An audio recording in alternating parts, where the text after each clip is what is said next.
देखिए, राहुल गांधी को जिस तरह से डिस्क्वालीफाई किया है तो वो अपनी करनी की ही उनको सज़ा मिली है।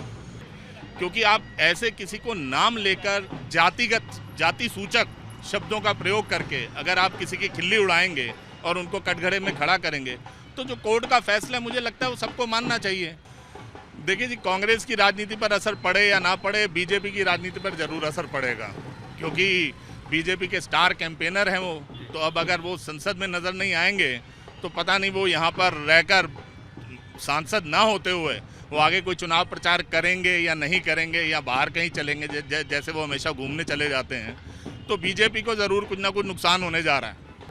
जब भी राहुल गांधी जी किसी प्रकार की किसी पर भी टिप्पणी करते हैं, उनको भी पता नहीं होता है कि वो क्या बोल रहे हैं। जैसे आलू की वो बोल रहे हैं कि आलू तोल रहे हैं, सोना निकलेगा, उस प्रकार उन्होंने नीरव मोदी, सारे मोदी को एक साथ चोर बोल के एक कांटे में सबको तोल दिया था, जिस कारण उनकी लोकसभा में सदस्यता भी रद्द कर दी गई है।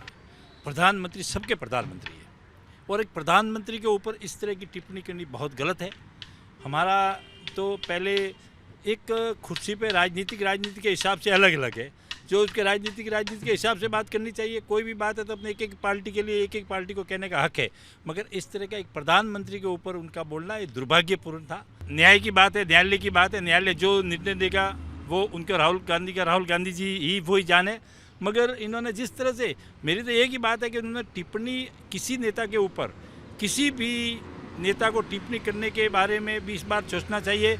जैसे मर्जी आए वैसे रोड पे बोले तो ये गलत बात है। जो संविधान की मर्यादा है, जो संविधान की परिपाटी है, जो कानून है वो सबके लिए बराबर है। उन्होंने गलत किया, कोर्ट ने उन्हें सजा सुनाई, जैसा कानून बना हुआ है उस कानून के अनुसार कार्यवाही, उनको सदन से बेदखल कर दिया, तो बहुत अच्छा हुआ। कम से कम कानून का पालन तो हो रहा है। अब ऐसा नहीं कोई बड़ा आदमी आएगा तो उसके लिए कानून बदला जाएगा। जब एक एमएलए एमपी के लिए अलग कोर्ट बनी हुई है, उनका एक कानून का सिस्टम बनाया गया है कि भाई जिस व्यक्ति को भी 2 साल या 2 साल से ज़्यादा की सज़ा होगी उसकी सदस्यता उसी समय चली जाएगी। तो ऐसे में उनकी भी चली गई। ना करते ऐसी गलती, हमेशा बेलगाम बोलते हैं, यहाँ से लेकर लंदन तक जब मर्जी जो मर्जी बोलते हैं। कम से कम एक संसद की गरिमा होती है, सांसद की गरिमा होती है, उसका तो पालन करना चाहिए। कांग्रेस पार्टी तो एक पार्टी है। अगर राहुल गांधी जी कोई वो राष्ट्रीय अध्यक्ष नहीं है, पार्टी का अध्यक्ष है, पार्टी का अध्यक्ष चुनाव लड़ाएगा। ये तो एक कानून का एक बड़ा अच्छा मैसेज गया है कि कानून की नज़र में एक छोटा आदमी भी समान है, एक बड़ा आदमी भी समान है, नियम सबके लिए बराबर है। जैसा भी गौतम जी ने कहा, तो इससे कानून के प्रति लोगों का सम्मान बढ़ गया है। राहुल गांधी पे एक्शन हुआ है, इसका मतलब किसी पे भी कार्रवाई हो सकती है। देखिए, कानून सबके लिए बराबर है, जो हुआ अच्छा हुआ। अगर कोई गलती करेगा तो सज़ा तो मिलेगी, चाहे वो आम आदमी हो या वीआईपी हो। तो जो सज़ा मिलनी है सही मिली है इसमें। अगर गलत काम किया है उन्होंने तो बिल्कुल सही सज़ा है।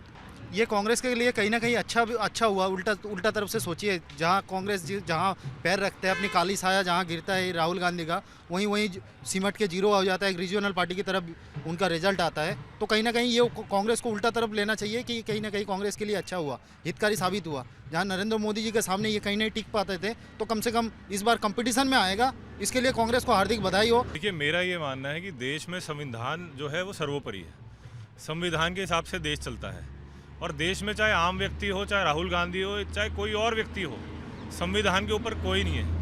कानून का जो अपना ड्यू कोर्स है, that is taken an action, and this is a very good example for the people outside the country as well, who are seeing India as projected by Rahul Gandhi abroad, which is all negative things which is done, but ये एक बहुत अच्छा example है कि देश में कानून के ऊपर कोई भी नहीं है।